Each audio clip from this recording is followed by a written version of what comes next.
Today in the EU, the struggle to put a price on climate change. Fossil fuel-intensive industries will soon have to pay for their greenhouse gas emissions according to a new, Europe-wide carbon emissions trading scheme. But most of the financial burden will fall on the shoulders of consumers. Hello and welcome. I'm Giada Santana, and this is Today in the EU. Verschmutzen will, muss dafür zahlen. Wer das nicht möchte, kann in die If you want to pollute CO2, you have to pay for it. If you don't want to, you can go into innovation and find solutions. That's what von der Leyen said about the latest cap on greenhouse gas emissions in response to a question by Euractiv's reporter Jonathan Packroff. I'm joined in the studio by Jonathan to discuss innovation, solutions, and the price of this new frontier of the European carbon market. Hi, Jonathan. Let's start from the basics. What is the carbon emissions trading system? Yeah, so the emissions trading system might not be familiar to everyone, but actually it's really the core of EU climate policy. And what it does is to set a cap, so an upper limit of emissions that can be emitted across the block. And then if you want to emit CO2, then you have to buy an allowance or you get an allowance for free. And because there's an upper limit to the emissions, it is ensured that the climate targets are actually reached. What industries does the emission trading system cover? So for now, it covers electricity generation and large industrial plants. So it covers around 10,000 of factories and power plants across the EU. But it will be extended to more sectors. It also covers aviation for now, and in the future, it will also include maritime transport. When we talk about the concrete impact of this framework, what has it done to curtail emissions? Yeah, so I think the ETS is quite a success story. In the sectors that are covered by the ETS, the emissions have decreased faster than in other sectors, and they actually have decreased by 47% since 2005 when it was first introduced. Yes, of course, as you were saying, the ETS has been looked at as quite a success story. At the same time, the reduction in emissions is also due to renewable energies, right? Yes, exactly. So, of course, renewable energy has been promoted with other policies, mostly like subsidies on the national level. I would say it's not all because of the ETS that these two sectors have declined so much in emissions, but the ETS plays an increasing role now because it also incentivizes the switch from coal power, for instance, to gas, which is a bit less energy intensive. This market is the largest in the world, and yet the European Union has recently approved a new framework separate from ETS, which is called ETS2. What sectors does this apply to? How is it different from what we already have? The traditional emissions trading system covers around 40% of all EU emissions, so not quite half. And the new system or the two systems together, they will actually cover 75%, so 3/4 of all EU emissions. So it's actually a huge step forward. And the two main sectors that will be covered by the new scheme are buildings, and that means mostly heating, private heatings, or also heatings for companies, and road transport. So that's mostly kind of petrol, diesel for cars and lorries. And then there are also some smaller industries included in the new system, which have not been covered so far by the traditional ETS. ETS2 will cover emissions upstream. That means that it will be up to fuel suppliers rather than end consumers, such as households or car users, to monitor and report their emissions. However, the price of this will be inevitably passed down to the consumer.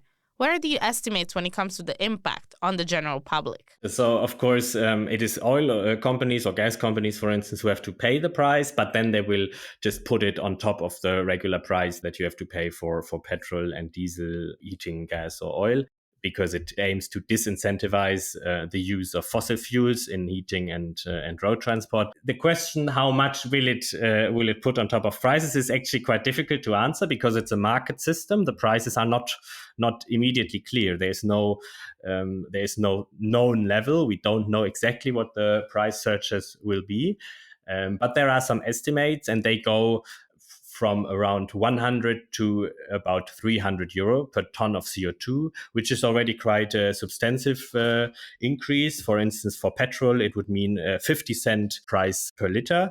And for gas, it would mean 4 cents per kilowatt hour, which for like a single family home with around 20,000 of kilowatt hours per year in gas consumption would mean 800 euros per year as additional costs. What funds does the system entail to help states curb the financial burden their citizens will have to face? So essentially, there are two things.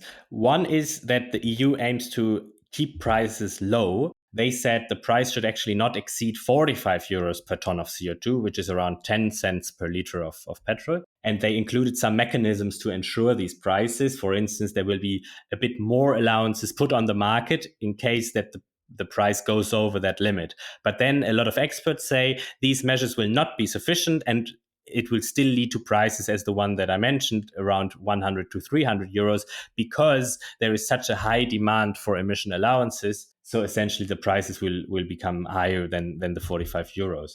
Then the other thing is what happens to the revenue, because the largest share of the revenues goes to member states. So they can really use that money to also help citizens make the change. So they can, for instance, subsidize specifically poorer households to pay for, say, new heat pumps or buildings renovations, or maybe invest it into public transport. Will it be binding for states to devote said funds to the most vulnerable households, or is it going to be at the discretion of each member? To be very honest, I think in the end, a lot of people will have to pay for the investments themselves. They will have to invest, for instance, in new heating systems themselves. They might have to buy an electric car themselves, and they will not get supported by the state, because that's exactly what the system aims for, to mobilize private investments. And you mobilize private investments by making fossil fuels more expensive, and then the alternative becomes cheaper, and it is worth investing into alternatives. And the last thing that is there is a so-called social climate fund, which is 87 billion euros, and it's also financed through some of the revenues from the ETS2 system. And this is also meant to help really the poorest countries. So it's really a redistributive mechanism where money from all across Europe goes mostly into the poorest countries and helps them to help their citizens make the change to climate neutrality, so that it's not leading to any unfair burden. What political sentiments have parties expressed regarding this new emission trading system? In the beginning, many parties were actually opposed to it. So actually, there was a majority in the European Parliament opposed to it, and they included they proposed amendments to delete the new scheme that was everything from the far right really to the far left, including the Greens and Social Democrats. They also wanted to delete it. But there was a majority in the end for it, because Peter Liese from the EPP party, the chief negotiator, really fought hard to get it through. He really believes in this system because it's a market-based system and it's an alternative to kind of outright bans of, for instance, fossil fuel heaters like gas boilers or oil boilers, like other parties, maybe the Greens, are advocating for.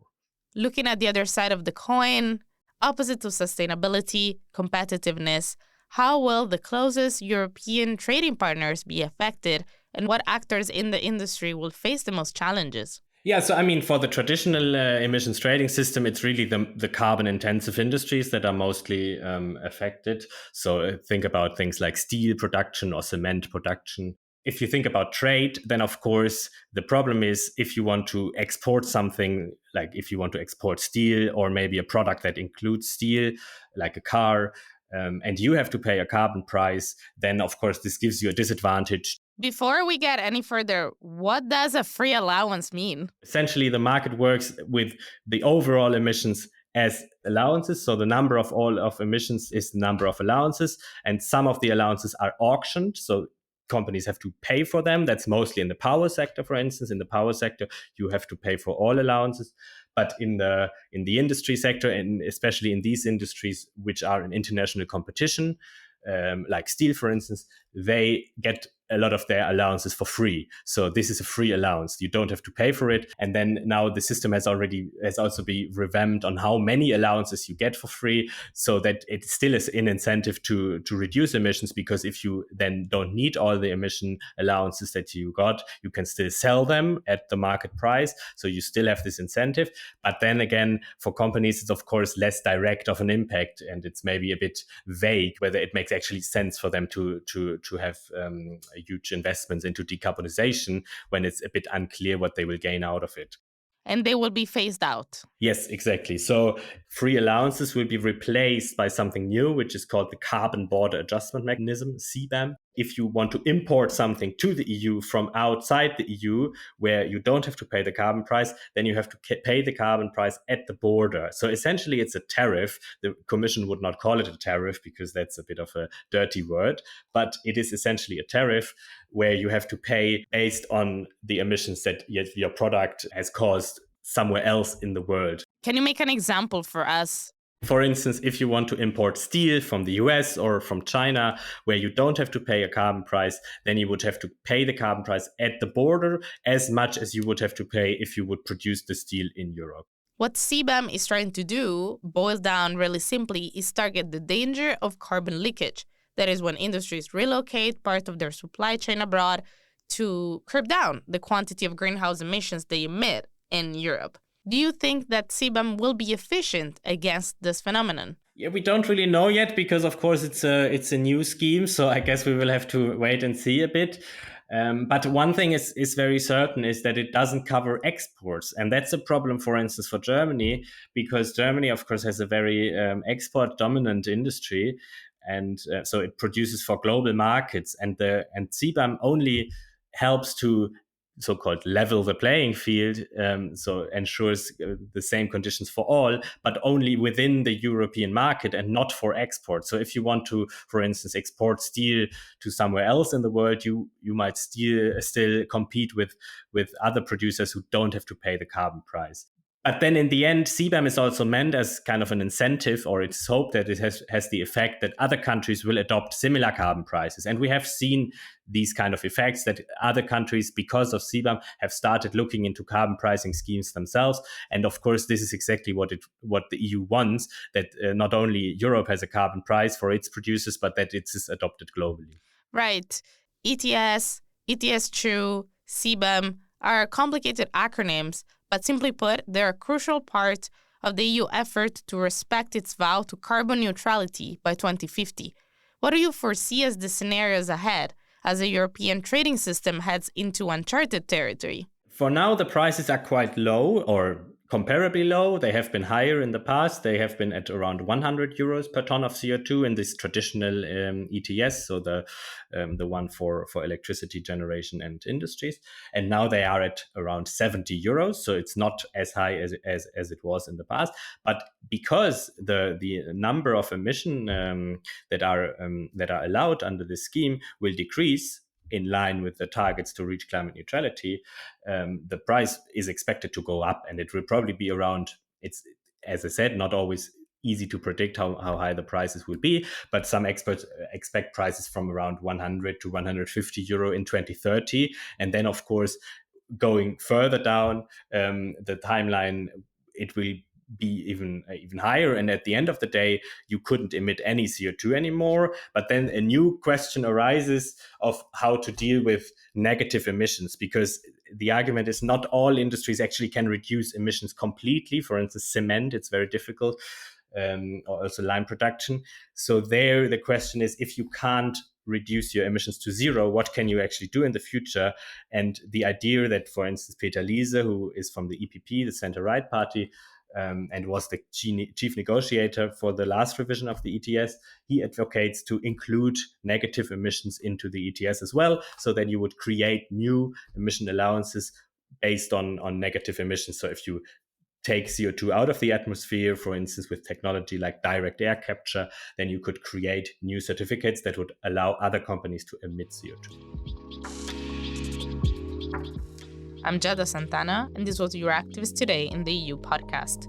Visit Euractivist to stay on top of the latest news, sign up for our podcast newsletter, and if you haven't subscribed yet, You can find us on Spotify, Apple Podcasts, or wherever it is that you get your podcasts. Leave us a star review on Spotify, Apple Podcasts, or your favorite streaming platform. It will really help us spread the word about our work.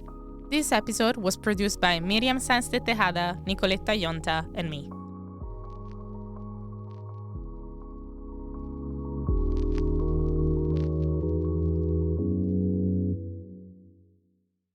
As part of our commitment to accuracy, inclusion, and transparency, Euractiv is part of the Trust Project.